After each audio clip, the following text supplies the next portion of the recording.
ওমর এরকম ভাবে গোসল করিয়া পবিত্র হইয়া এই কোরআনটা যখন নাকি হাতে নিয়েছে, সূরা তাহা তেলাওয়াত করতে করতে তাহা মা আনজালনা আলাইকাল কুরআনা লিতাশকা, এই আয়াতটা পড়তে পড়তে পড়তে পড়তে যখন নাকি আয়াতের ভিতরে আসছে ইন্নানি আনাল্লাহু লা ইলাহা ইল্লা আনা ফাবুদনি ওয়া আকিমিস সালাতা লিযিকরি, এই কোরআনের ভাষাগুলো ওমর জানতো, বুঝতো।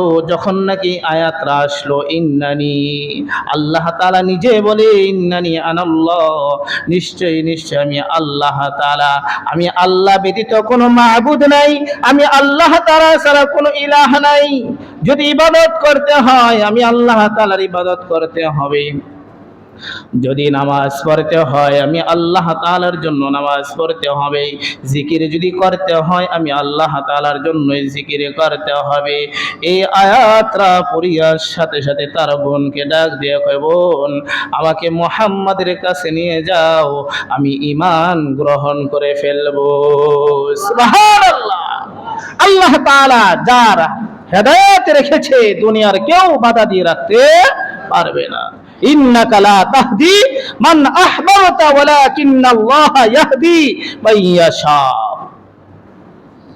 আল্লাহ তাআলা যার নসিবে তাকদীরে ঈমান রেখেছে, আল্লাহর হেদায়েত রেখেছে, দুনিয়ার কেউ বাধা দিয়ে রাখতে পারবে না। এই উমর হেদায়েত পেয়ে গেল, উমরকে নিয়ে হযরত রাসূল করিম সাল্লাল্লাহু আলাইহি ওয়াসাল্লামের কাছে রওনা দিয়েছে।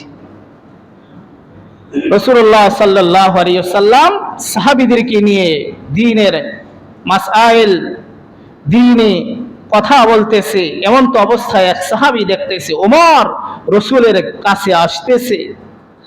রাসূলুল্লাহ সাল্লাল্লাহু আলাইহি ওয়াসাল্লামকে এক সাহাবী বলতেছেন, ইয়া রাসূলুল্লাহ, ওই দেখা যায় ওমর, আপনি যদি বলেন এই ওমরকে তরবারে আঘাত দিয়ে তাকে কতল করে ফেলবো। রাসূলুল্লাহ সাল্লাল্লাহু আলাইহি ওয়াসাল্লাম বলে যে না, উমরকে আমার কাছে আসতে দাও। ওমর যাইয়া রাসূলুল্লাহ সাল্লাল্লাহু আলাইহি ওয়াসাল্লামের কাছে ঈমান গ্রহণ করে মুসলমান হয়ে গেছে। কন্যা সুবহানাল্লাহ। যেই উমর রাসূলের গর্দান আনার জন্য বের হয়েছে, আল্লাহ তাআলা হেদায়েত দিয়ে তাকে এমন পাক্কা মুসলমান ঈমানওয়ালা এমন সাহাবী বানিয়েছেন, কিয়ামত পর্যন্ত মানুষগুলো সেই উমরের কথা স্মরণ রাখবে। কথা বলেন ঠিক কিনা?